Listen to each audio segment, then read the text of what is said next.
Yes,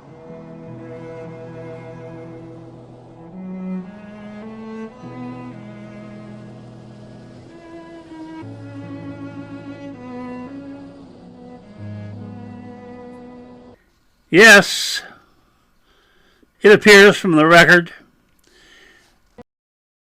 as his army crossed the Potomac into Maryland, General Lee expected the Union troops at Martinsburg and Harper's Ferry to abandon their positions, clearing his line of communication with the Shenandoah Valley.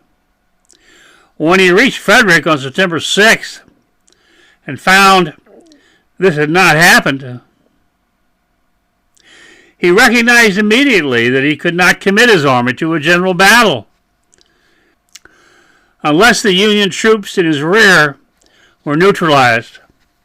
And this necessity induced him to design the operation against Harper's Ferry. On September 6th, the Union troops were still free to retreat from Virginia and move into Pennsylvania. The Harper's Ferry garrison, marching up the right bank of the Potomac to Shepherdstown, crossed the river, pass through Sharpsburg and Hagerstown, and meet the Martinsburg garrison crossing at Williamsport, and the combined force moving to Greencastle. The objective window of time available to retreat closed on September 11, when Jackson's command, on its march from Frederick, intersected the Williamsport-Hagerstown road on its march to Martinsburg. But, in fact, on Friday, September the 5th, the window had already closed when Major General John Wool, commander of the department in which Harper's Ferry was situated, sent the Harper's Ferry commander, Colonel Dixon Miles, an order in which he told Miles that he was not to abandon the Union position there, quote, without defending it to the last extremity, unquote. What exactly the phrase the last extremity meant as Wool used it, it certainly did not mean that no matter how impossible the military situation, the garrison must stand its ground to the last man. Colonel Miles, for example, sent the same order to Brigadier General Julius White, who commanded the garrison at Martinsburg. But when the head of Jackson's column crossed the Potomac at Williamsport on Thursday, September the 11th, White tells us in his report that, quote, the position could no longer be held, unquote. And so, he loaded what supplies and equipment he could onto 6 cars and sent them to the ferry, while his command, consisting of the 12th Illinois Cavalry, the 65th Illinois and 125th New York Infantry Regiments, and the 2nd Illinois Artillery Battery, began marching the 30 miles to join Miles' command at the ferry. White's interpretation of what the phrase "to the last extremity" meant to the military minds of the time leaves substantial room for ambiguity. What does it mean, to the last man? Or, to the point your command will be extinguished unless you move it elsewhere? And here we see the fundamental military problem.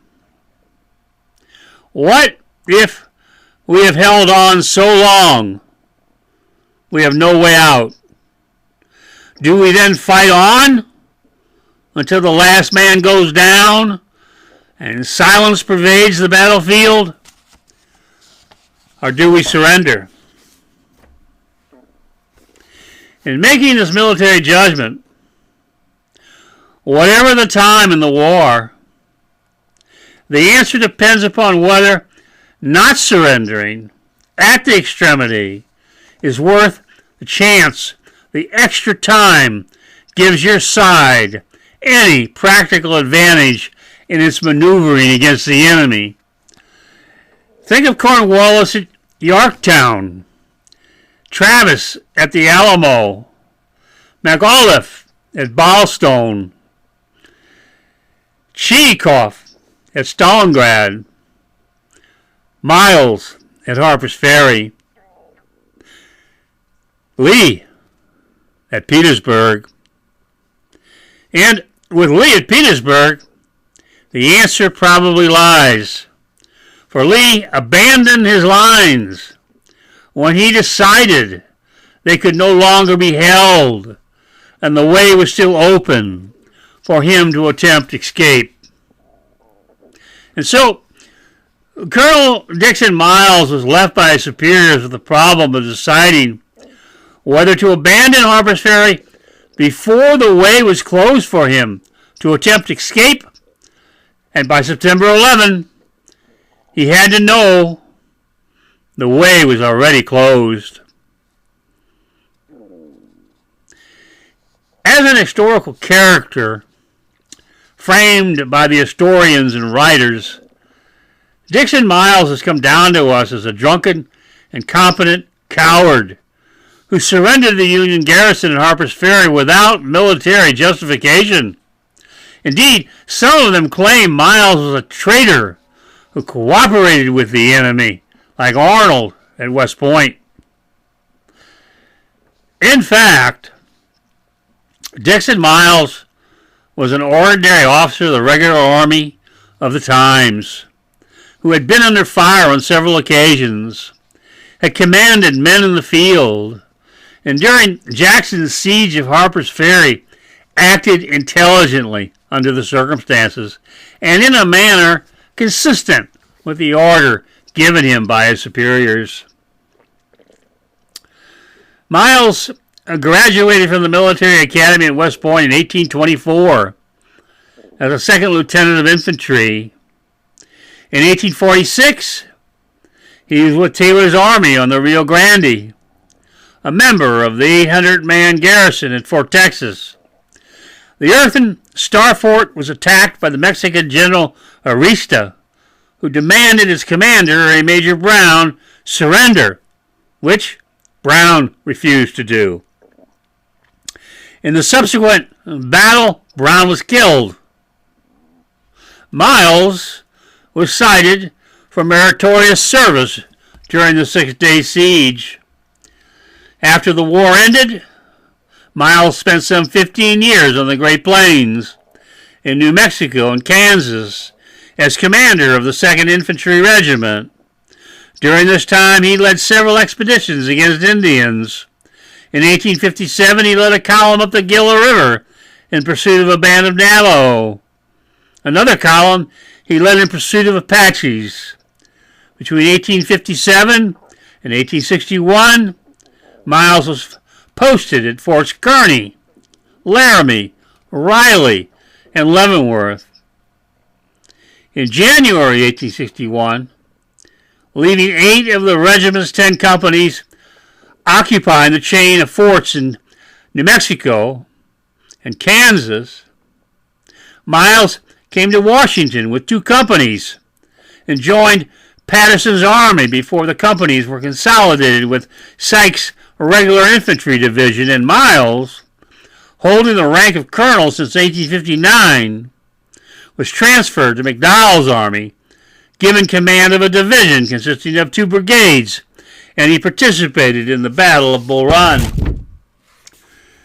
During the battle, his division acting as McDowell's reserve, one of his brigade commanders, Israel Richardson, an 1841 West Point graduate, who, during the war with Mexico, had fought like Miles at the battles before Mexico City, and had served at outposts in Texas after it ended. He refused to execute orders Miles had given him on the ground that Miles was drunk. After the battle, Miles publicly denied Richardson's accusation, but a court of inquiry made findings supportive of Richardson's story. The War Department, however, overruled the findings and returned Miles to service by assigning him command of the troops guarding the line of the Baltimore-Ohio Railroad with his headquarters at Harper's Ferry. Now, on September 11, as White's train rolled into the Harper's Ferry depot from Martinsburg, Colonel Dixon Miles, given his 35 years of Army service, certainly must have known he was now in the Alamo, the route of escape closed. For his scouts had reported to him Walker's division marching toward the ferry through Loudoun County, and of McLaw's command entering Pleasant Valley. With Jackson's command at Martinsburg, there was nothing Miles knew that could be done but hold on until McClellan's army arrived or surrender. For General Lee's part, thinking through how the military situation would develop in the coming days, as the Union Army arrived at the Monocacy, he knew the occurrence of the battle he envisioned at the Antietam depended entirely upon the decision Dixon Miles would make when the moment of last extremity came. By the night of September 8th, at the latest, General Lee knew that for him the crucial day would be Sunday, September 14. McClellan would arrive at Frederick on Saturday, September the 13th. He would know by then that Confederate columns were marching away from Frederick, that one of them, large in numbers, had crossed the Potomac at Williamsport, that another, equally as large, was between Boonesboro and Hagerstown, another in Loudoun County, and another in Pleasant Valley. If McClellan reacted to this knowledge by marching his army directly toward Harper's Ferry on the 14th, the head of the Union column would be at Sandy Hook by afternoon, moving to cross the river on the bridges, and there was nothing to be done but that Longstreet's command must march for Williamsport, while Jackson retires from the ferry to concentrate at Winchester with Longstreet.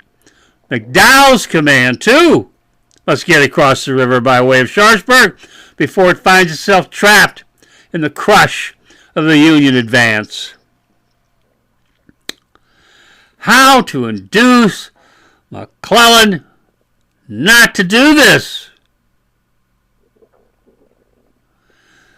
Through the night of September 8th and into the early morning hours of Wednesday, September 9, General Lee conferred with Stonewall.